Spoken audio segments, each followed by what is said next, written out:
Agar untuk apa sih kita belajar hari ini? Agar kita bisa mendisiplinkan anak, tapi dari dalam, bukan dari luar seperti itu. Dan haji kita tidak perlu seperti itu, Bapak Ibu. Kita hanya membutuhkan segitiga restitusi untuk mendisiplinkan anak, yaitu yang berasal dari dalam. Dan semangat Bapak Ibu, kita tepuk tunggal ya. Tepuk tunggal, tunggal, ganda, ganda. Saya biasanya kalau anak-anak itu saya ajak bermain dulu Bapak Ibu sebelum pelajaran. Kenapa? Kalau nggak pakai bermain itu anak-anak itu cukup bosan. Bapak Ibu bingung apa?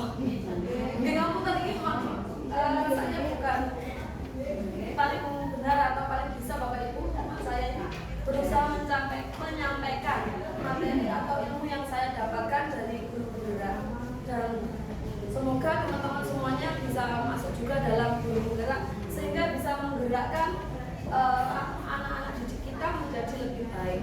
Itu.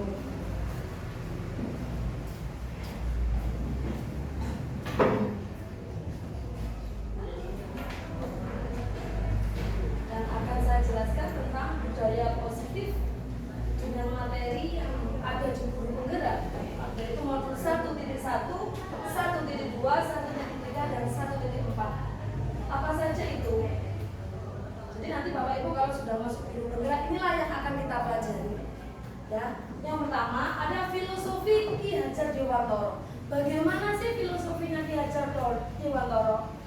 Kemudian nilai dan peran guru itu seperti apa? Kemudian visi guru penggerak serta budaya positif yang akan kita tampilkan di sekolah kita masing-masing agar siswa itu menjadi berbudaya dan menjadi lebih baik. Jadi anak-anak dalam bisikannya itu ada caranya sendiri, ada triknya sendiri Bapak Ibu. Mungkin Bapak Ibu yang lebih pengalaman, lebih menguasai, kita hanya sekedar sharing-sharing di Bapak Ibu. Yang pertama, filosofi Ki Hajar Dewantara. Dasar pendidikan anak itu berhubungan dengan kodrat alam dan kodrat zaman. Bagaimana itu? Kodrat alam itu berarti berhubungan dengan sifat dasarnya manusia. Anak itu seperti apa? Anak itu maunya disayang, anak itu maunya diperhatikan, anak itu diberikan kebebasan. Gitu. Kemudian kalau kodrat zaman, jadi anak-anak itu harus bisa menyesuaikan dengan zamannya sekarang. Kalau zamannya sekarang sudah pakai IT, Bapak Ibu juga paling tidak harus mengikuti mereka. Kalau anak-anak sudah pakai TikTok, pakai YouTube, kemudian Bapak Ibu tetap menonton dengan cara yang biasa, kira-kira menurut Bapak Ibu anak-anak menjadi seperti apa? Bosan atau enggak? Pasti bosan. Habis itu dia kan, ini kan seperti apa? Berarti kita harus bisa mengikuti anak itu, menuntun anak. Kalau zamannya sudah zamannya modern, sudah pakai IT, kita juga ikuti anak-anak pakai IT. Kemudian yang kedua, tujuan pendidikan yaitu menuntun segala kodrat yang ada pada anak agar mereka dapat mencapai keselamatan dan kebahagiaan. Jadi kita sebagai pendidik itu menuntun Bapak Ibu, bukan menuntut. Anak harus nilainya bagus, tidak. Untuk saat ini tidak Bapak Ibu. Kita hanya menuntun anak-anak untuk menjadi karakter yang lebih bagus. Jadi kita mengutamakan karakter, nilai itu nomor sekian. Kalau anak itu sudah mempunyai akhlak, etika, insya Allah nilai itu akan mengikuti dengan sendirinya.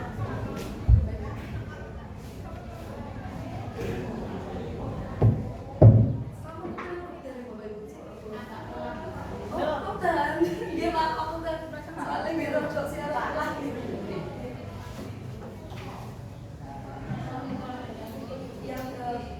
Yang ketiga, pendidikan yang berguna untuk memerdekakan manusia, baik lahir maupun batin, tidak bergantung pada orang lain. Jadi di sini merdeka itu bukan berarti bebas lepas tanpa tanggung jawab. Sebenarnya bebas itu dari dalam, tapi anak itu harus sudah bisa mendisiplinkan diri dari dalam dirinya. Seperti apa? Nanti kita jelaskan. Salah satu bentuk penerapan filosofi Ki Hajar Dewantara yang ada di lingkungan pendidikan adalah terbangunnya budaya positif di sekolah. Seperti apa budayanya? Bisa kita cek nanti. Tapi sebelum menginjak ke budaya, paling tidak kita harus tahu dulu Bapak Ibu nilai dan peran kita sebagai guru. Yang pertama, kita harus mandiri. Mandirinya seperti apa? Bapak Ibu itu paling tidak kalau ada, ini contoh Bapak Ibu bukannya menggurui. Kalau misalnya ada di klub, paling tidak Bapak Ibu itu tanpa disuruh oleh kepala sekolah, tanpa disuruh oleh siapapun, kita dengan sendirinya bisa mengikuti di klub. Seperti itu. Kemudian mandiri dalam mengerjakan sesuatu. Bukan berarti kita tidak bisa berkolaborasi, belum. Yang kedua, reflektif. Di sinilah reflektif. Kita harus mencari tahu kekurangan dan kelebihan yang ada pada diri kita untuk bisa kita amalkan kepada anak-anak. Itu pun kita harus bisa merefleksikan kepada anak-anak. Contohnya seperti apa? Begini, kalau saya mengajar biasanya anak-anak itu setelah pembelajaran saya mintai anak-anak. Anak-anak hari ini itu kita belajar apa? Anak-anak mencatat. Kira-kira kekurangannya di mana? Terus solusinya seperti apa? Itu anak-anak saya suruh mencatat tiap mapel. Kemudian saya tempel di dinding kelas. Di kelas saya ada cuma tempel-tempel kecil berupa kertas kecil-kecil ini Bapak Ibu. Jadi tiap pembelajar kita tempel. Jadi kita nggak melulu biji itu tapi boten. Sementing anak-anak mau dan mampu dulu. Yang ketiga, inovatif. Jadi inovatif kita harus mencari sesuatu yang baru yang sangat menarik. Kemudian kolaboratif. Dan sini nilai guru kita harus mampu berkolaborasi antara guru satu dengan yang lainnya. Kita tidak bisa Bapak Ibu kita hidup sendiri, tidak mampu. Kita harus berkolaborasi dengan teman-teman teman-teman guru. Seperti di sekolah saya, kita tiap melakukan kegiatan selalu berkolaborasi antara guru, kepala sekolah maupun dengan wali murid.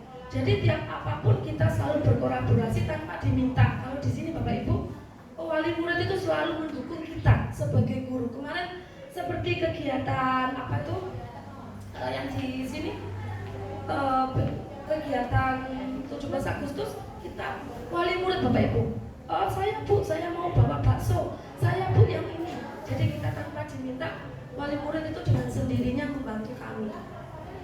Kemudian untuk berpihak pada murid. Jadi pembelajaran kita harus dan wajib berpihak pada murid. Jadi apa yang kita lakukan harus untuk murid, bukan untuk diri kita sendiri. Jadi untuk murid, misalnya kita pembelajaran ini anak-anak kurang apa, kita harus bertanya kepada anak-anak, bukan keegoan kita. Terus mari kita ulang ini, enggak. Tapi kita bertanya dulu kepada anak-anak. Anak-anak ini maunya apa? Harus kita ikuti anak-anak Bapak Ibu. Kita menuntut, kita sebagai fasilitator.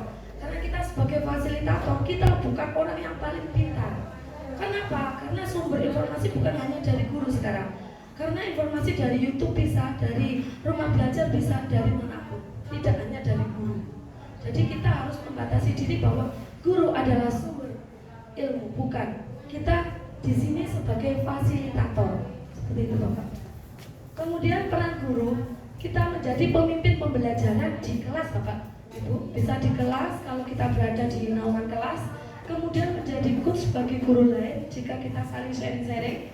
Kemudian mendorong kolaborasi, mewujudkan kepemimpinan murid. Bagaimana mewujudkan kepemimpinan murid? Bisa kita terapkan kepada anak-anak didik kita. Anak-anak diajak belajar menjadi pemimpin upacara. Kemudian pemimpin di kelas saja lah. Kalau sebelum masuk kelas, anak-anak diajak baris dulu sebelum memasuki kelas. Kemudian anak-anak diajak untuk berdoa bersama, dipimpin oleh salah satu siswa secara bergantian. Jadi sehingga anak-anak itu bisa berganti-ganti, tidak satu orang. Kemudian menggerakkan praktisi. Ini kalau menggerakkan praktisi, biasanya guru-guru itu kita harus sama-sama dalam satu sekolah itu membentuk komunitas praktisi. Kemudian kalau di sini itu ada KKG. Kalau di sekolahan kami ada namanya Asikdo, komunitas pengajar SDN Bodong. Jadi kita singkat Asikdo. Biasanya kita laksanakan 1 bulan sekali dan tergantung sikon. Biasanya seperti itu sama Bapak Kepala Sekolah dan sama teman-teman guru semuanya. Kita gantian Bapak Ibu. Saya habis diklat, kita diseminasi dengan teman-teman. Seperti itu. Nih, yang sekarang yang perlu kita pelajari hari ini yaitu budaya positif. Apa sih budaya positif? Kira-kira yang kita tahu kan budaya pembiasaan, nggih Bapak Ibu. Ini budaya positif itu pembiasaan. Bagaimana nilai-nilai, keyakinan-keyakinan dan kebiasaan-kebiasaan yang sekolah yang berpihak pada murid agar murid dapat berkembang menjadi pribadi yang kritis, penuh hormat dan tanggung jawab. Mantap ya Bu. Dan gak ngantuk kita tepuk tunggal nggih. Tepuk tunggal. Tunggal ganda. Saya biasanya sama anak-anak gini Bu. Marina menari di atas kepala apa menara Bu Emma? Menara ya. Kita bareng-bareng Bapak Ibu nggih semangat dan boten ngantuk nggih. Terus pundi? Setuju napa boten? Kalau Marina berarti pegang ini nggih. Marina, kalau menari tangannya dibunyikan. Menari di atas seperti ini. Menaranya begini. Oke. Marina menari di atas kepala, di atas menara.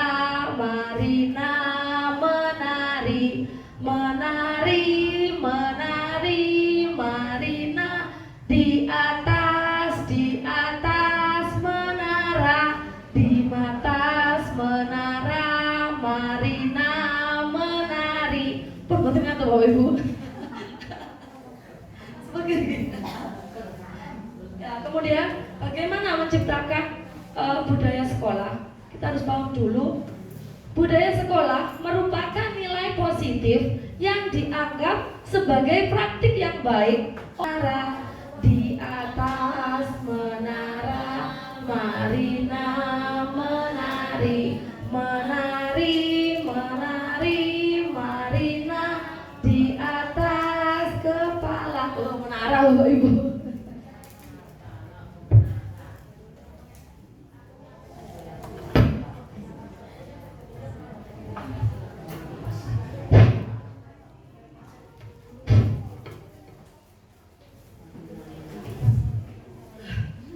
Budaya positif.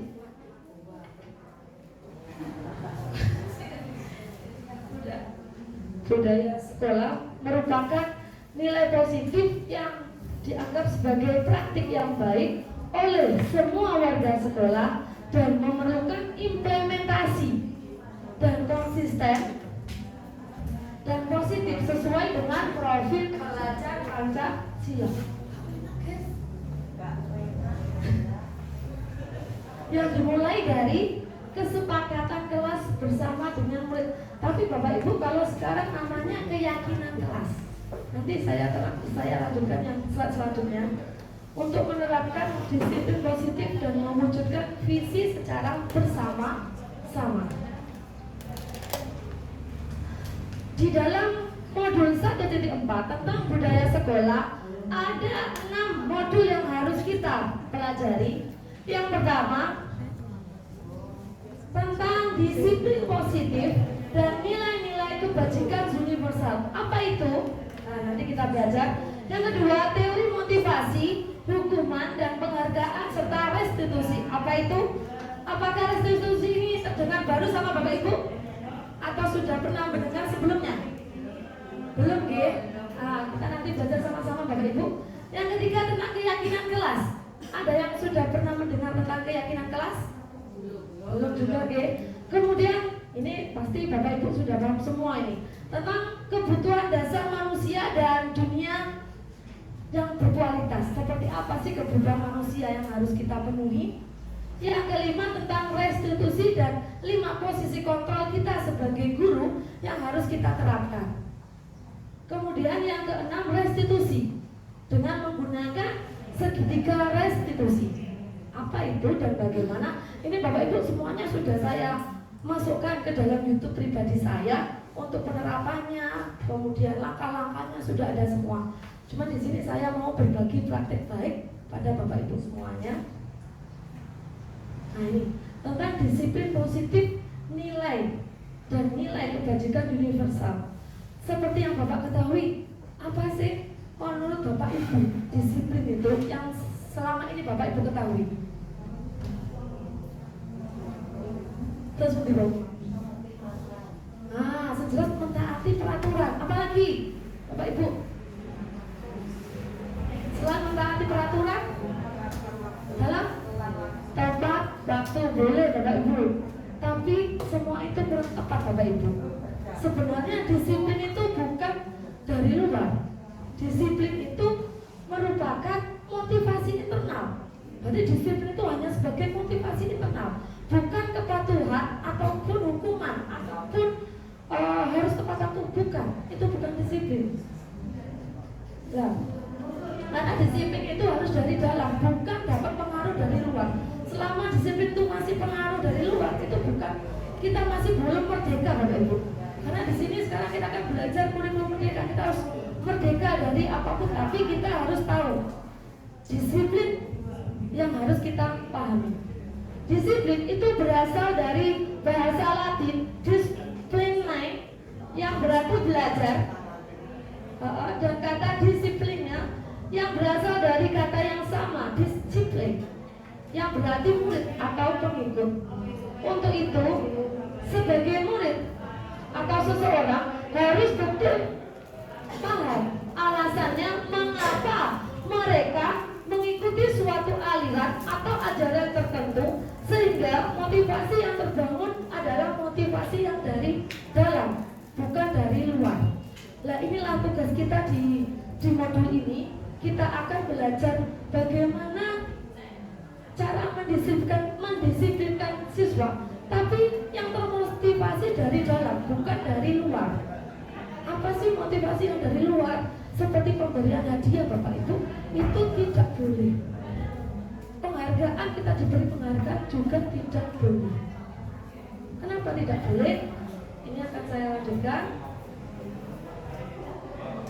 Lah nih, seseorang yang memiliki disiplin itu berarti mereka bisa bertanggung jawab apa yang dilakukannya, karena mereka benar-benar mendasarkan tindakannya pada nilai-nilai kebajikan.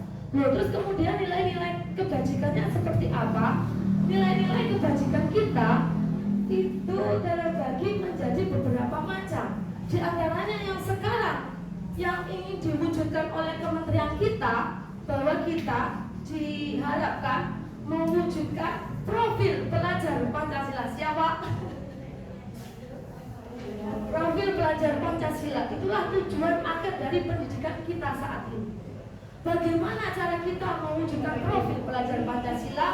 Nanti akan di PMM akan dijelaskan sama Bu Nita. Tapi kita harus tahu dulu, profil pelajar Pancasila itu terdiri dari berapa dimensi Bapak Ibu? Yang Bapak Ibu ketahui? Belum sama sekali gitu. Nah, yang pertama, beriman dan bertakwa kepada Tuhan Yang Maha Esa serta berakhlak mulia, mandiri. Anak-anak bagaimana diajarkan mandiri? Kemudian bernalar kritis. Bagaimana sih bernalar kritis? Bagaimana kita sebagai guru membuat anak-anak itu menjadi bisa mengungkapkan pendapatnya, berani bertanya, berani merespon, berani menanggapi tanpa ada paksaan. Pak Dalin, Pak Dalin, Bading ini.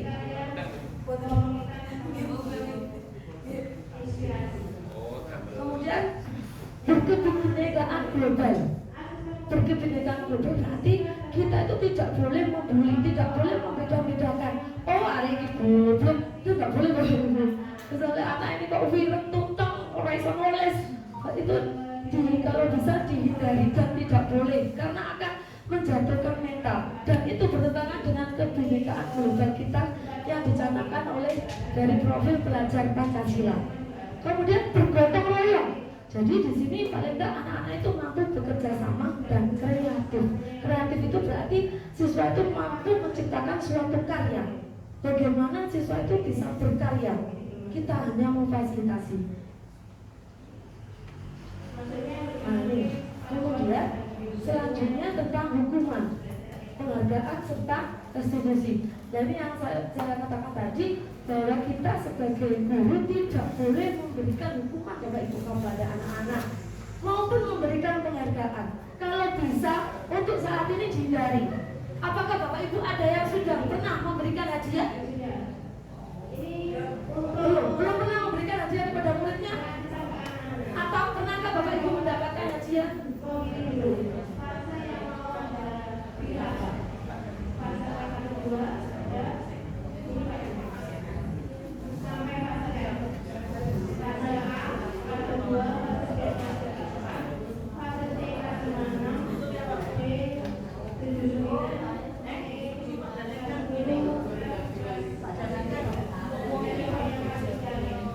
Jadi Bapak Ibu tolong untuk pemberian hadiah maupun hukuman tolong dihindari. Kenapa? Karena penghargaan maupun hukuman merupakan cara-cara mengontrol perilaku seseorang yang menghancurkan potensi untuk pembelajaran yang sesungguhnya. Jadi akan menghancurkan, karena kalau kita misalnya saya memberikan hadiah kepada Bu Gadis, kemudian saya tidak memberikan hadiah kepada Bu Siska, bagaimana dengan perasaannya Bu Siska? Dia akan merasa, apa ya, goblok ya, nanti kan seperti itu. Nah, kalau bisa dihindarkan. Begitu juga hukuman. Makanya mau lihat Bapak Ibu sudah dikodil, jadi saya cepet-cepet kan. Kemudian untuk keyakinan kelas ini, kalau kita tahu seperti dengan kesepakatan kelas Bapak Ibu. Cuma kalau kesepakatan kelas harus kita buat di kelas kita. Bagaimana buatnya? Ya kita sama anak-anak semuanya satu kelas itu membuat kesepakatan, membuat keyakinan dari nilai-nilai yang baik. Kenapa? Kenapa? Kalau kita sudah membuat keyakinan, sehingga kalau anak-anak itu melakukan kesalahan, kita sudah bisa menegur anak-anak dengan kesepakatan yang telah kita buat bersama. Jadi kesepakatan itu sifatnya dua arah, jadi dari guru dan dari murid.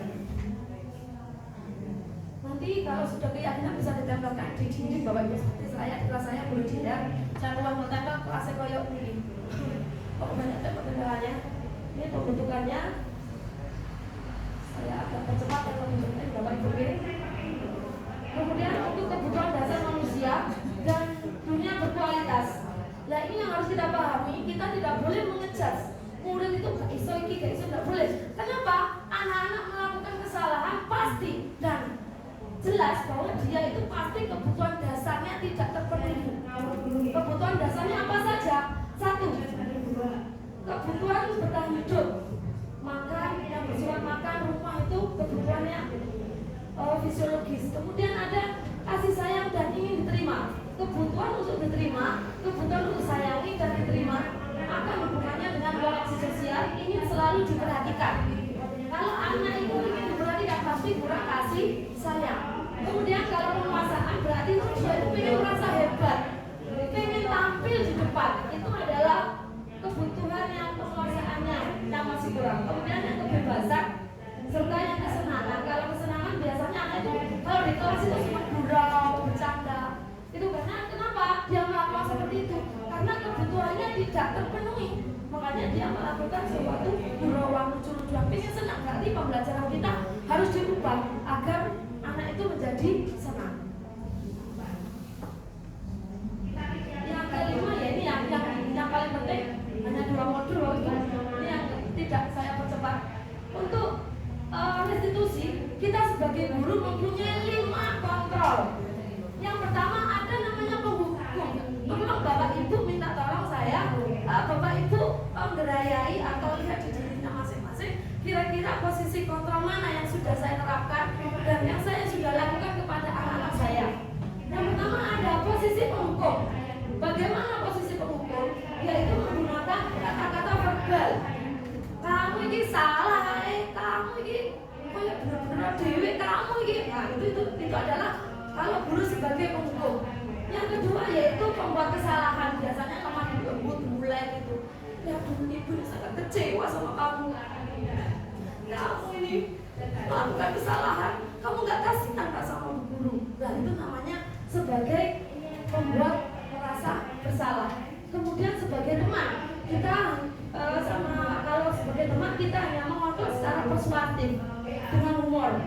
Kemudian sebagai pemantau atau pengawas, biasanya kita tanya dulu, kita kira peraturan apa yang sudah kalian langgar, boleh tidak seperti itu. Nah, dia berusaha mengungkapkan, itu yang pemantau. Kalau yang inilah yang harus kita terapkan, Bapak Ibu. Kita harus sebagai posisi manajer. Apa itu? Kita harus di mana guru berbuat sesuatu bersama murid dan mempersilakan murid bertanggung jawab terhadap perilakunya, mendukung murid juga untuk menemukan solusinya.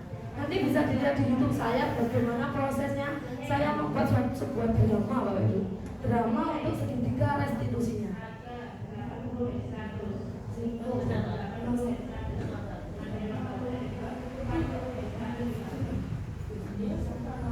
Kemudian untuk yang ketiga tentang segitiga restitusi. Restitusi itu bagaimana cara kita menerapkan disiplin kepada anak, tapi tidak menekan anak itu harus benar, tapi bagaimana kita menemukan solusinya. Yang pertama langkah-langkah yang harus kita lakukan yaitu menstabilkan identitas, kemudian mengvalidasi tindakan yang salah, kemudian menanyakan keyakinan. Untuk lebih jelasnya bisa dilihat di YouTube saya. Karena apa? Karena berhubung waktunya sudah habis, sudah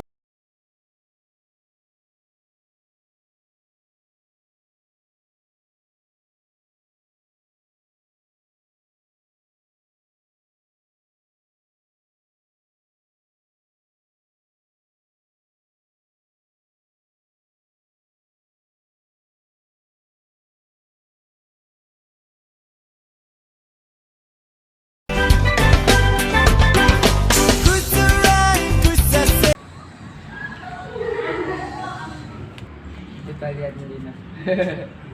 Betulnya ya kayak buat jamu. Aduh, kita ajak dia tuh buat Ayo, jamu ayo. gitu. Ayo.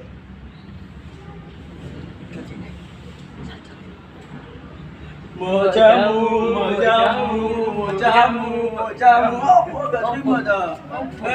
Gak terima dah, Hah? Gak terima dah. Apa gak terima dah? Apa gak terima? Apa? Terima dah. Gak terima dah. Ada apa ini? Ada apa ini? Ada apa ini? Ini Bu, Dodo sama Danendra bilang kalau saya mirip Bapak Jamu. Walai, duduk di sini, duduk di sini, duduk. Ada apa ini? Kok bertemu karya ya? Duduk sini, duduk sini. Duduk sini. Coba ceritakan. Coba diceritakan sejelas-jelasnya permasalahan seperti apa. Tapi Buati di sini tidak mencari siapa yang benar dan siapa yang salah. Ya, kita sama-sama manusia, sama-sama belajar, sama-sama bersalah juga ya. Oke, silakan diceritakan sejelas-jelasnya. Gimana Alena?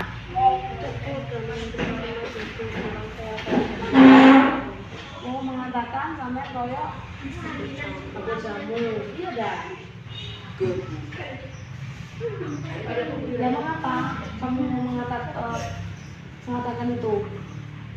Tapi kira-kira perbuatan seperti itu kamu mengejek Alena seperti bagai jamu, ya dong? Dan bertengkar yang kamu lakukan hari ini, kira-kira itu perbuatan itu baik atau tidak? Tidak ya. Selain itu, di dalam kesepakatan kelas kita, boleh tidak sampai mengejek, tidak menghormati teman, bertengkar apalagi tadi itu? Tidak bu. Sesuai nggak ambil kesepakatan kelas kita? Kesepakatan kelas kita itu apa saja?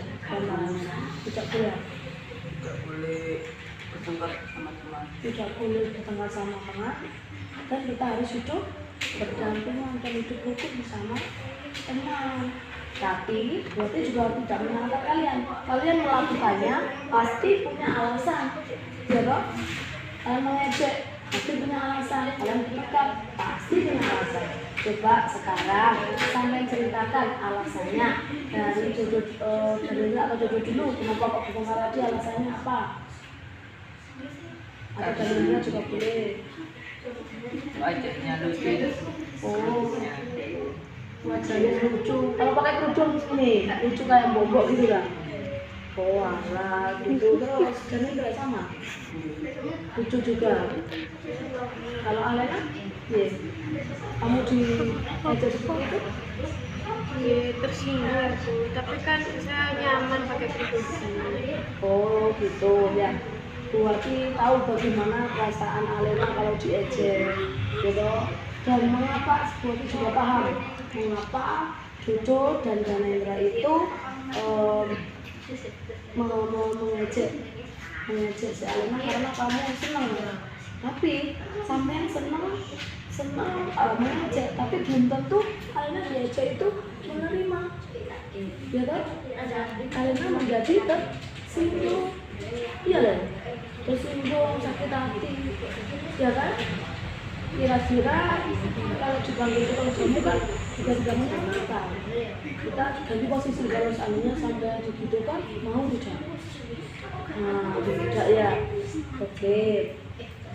Sekarang kalian percaya nggak kalau kalian hidup berdampingan dengan teman itu? Percaya.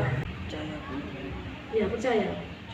Nah kalau sudah bertengkar seperti ini ya, terus sampai nyelesaikan hobi, masuk kali gak konco-koncoan mana? Gimana cara menyelesaikannya? Meminta maaf. Yang mau minta maaf siapa ini? Danendra sama Dodo. Coba kalau Alena? Memaafkan ya, coba saya dipraktekkan di hadapan Buati sendiri. Nah, kalau sudah minta maaf gini, berarti besok lagi nggak usah apa nak? Nggak usah apa? Nggak usah apa? Nggak usah bertengkar lagi ya, harus hidup berdampingan, saling menyayangi. Wah, anak betul saling menyayangi ya, nggak boleh bertengkar lagi. menurut anak-anak kalau sudah minta maaf, kira-kira kalian punya ide lagi nggak biar kalian itu tidak bertengkar lagi antara satu kelas kita, teman-teman di kelas kita itu tidak ada yang macam-macam, tidak ada yang bertengkar. Kita membuat poster tentang kerukunan Oh, kalau kalian berencana untuk apa itu anak? agar tidak ada pertengkaran. Oh, jadi sampai mau buat poster, terus diberitahu sama teman-temannya, teman-teman yang lain agar tidak mengulang hal-hal pertengkaran lagi. Kira-kira kapan sampai mau membuat poster dan mau memberitahu ke teman-teman bahwa pertengkaran itu nggak bagus loh? Kapan kira-kira? Insya Allah besok. Besok ya? Yakin besok? Oke, besok berarti tunggu ya sampai promosi bagaimana bahwa hidup rukun itu harus kita harapkan, pertengkaran itu harus dihindarkan. Oke? Kapan? Besok? Tos dulu nak.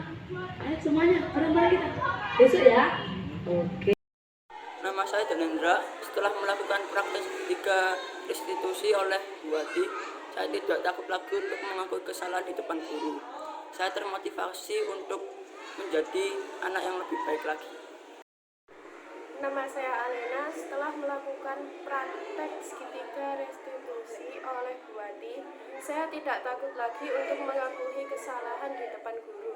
Saya termotivasi untuk berubah menjadi anak yang lebih baik. Sama pengurus KKG-nya Bapak Ibu. Dan mohon maaf kalau misalnya penjelasan saya terlalu lama dan membuat Bapak Ibu terlalu bosan. Ayo Bu, tepuk tunggal.